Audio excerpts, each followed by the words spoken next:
Certainly got yourself a lucrative business, don't you? Eric Cartman, a fictional character on Trey Parker and Matt Stone's South Park animated series, says on an episode from 2011. Cartman finds his way to the dean's office at the University of Colorado while running the crudely named Crack Baby Athletic Association, miles away. Cartman gawks at the decor in the made-up administrator's office, in awe of the wealth this man has gained off star talent. "Let me get right down to it then," Cartman says, sniffing a cigar while dressed as a caricature of an antebellum era overseer. "Look yourself, I am also in the slave trade." The dean admits he's confused by Cartman's line of questioning. Cartman offers the dean money for his players, notably, offering more for the black basketball stars of Colorado. "Are you referring to our student athletes?" the dean asks. "Student-athletes," Cartman responds, appreciating what he believes is an elaborate hoax. "Oh. Ha, that is brilliant, sir. Now, when we sell their likeness for video games, how do we get around paying for our Slav student athletes then? It's an absurd scene, likening the players to property, something that should only exist in a crass cartoon. Yet here we are, in a year when, if you have played dumb for decades, you are seeing in big, bright lights that college basketball has always been treating its players like property. An FBI investigation over payments large and small to top players has embroiled the college basketball world before the men's tournament, the NCAA's cash cow.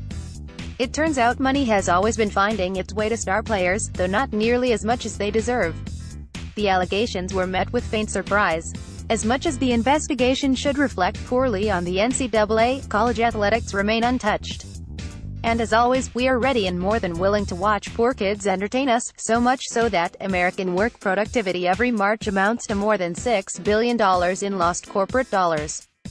We knew we've been paying college athletes. We know it hasn't been nearly enough. And no, we aren't sorry. A few weeks ago I talked to Al Lawson, a black Democratic congressman from Florida, and one of the greatest basketball players the state has produced since the civil rights era. After playing at Florida A, the system of coaching weighs on him. Lawson can't forget the families and young faces he has come across all these years. Near the end of our conversation I asked him about the debate about whether players should be paid. "Once you coach, you never get rid of guys.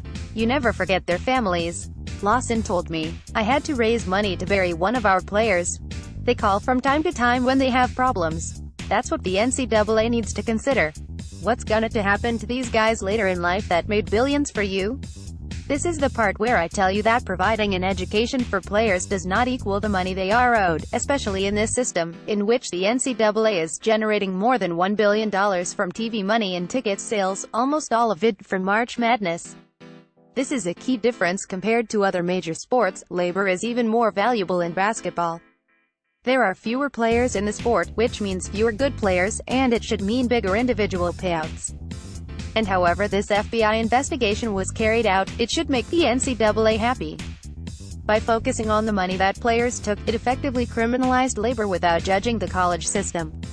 Irony is looking at the FBI investigation and thinking that this is the end of college basketball, when the reality is that the system powering the game is still standing. The players are targets, and the NCAA has, for now, bought time for its model to continue.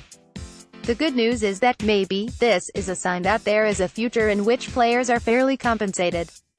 I asked Nigel Hayes, a star last season for the Wisconsin Badgers, who was on an ESPN broadcast with a sign saying, "Broke college athlete, anything helps," with a Venmo handle on it, about all of the attention on money this season and whether anything has changed in the short time since he was in college.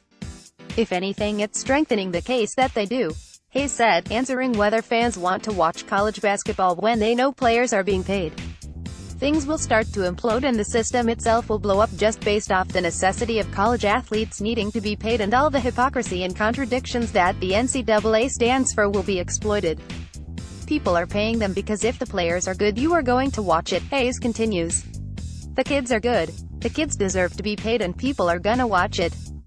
That's what happens. Ron Chenoy, USA Today Sports. In 2011, Drexel University published a study estimating that if Division I football and basketball players received equal percentages of their league's revenues as their professional counterparts, that their pay should reach six figures per season. The average basketball player from an FBS school is worth more $260,000. And the NBA-bound stars captivating us every March, the blue chippers at Duke and Kentucky. They are closer to $1 million. This disparity weighs heaviest on black basketball players. A 2014 cooperative congressional election study showed 53% of black Americans support college players being paid compared to 22% of white Americans. In the same study, the professors showed different groups of white people pictures of black athletes and asked them if players should be paid. Many split on the decision before seeing pictures.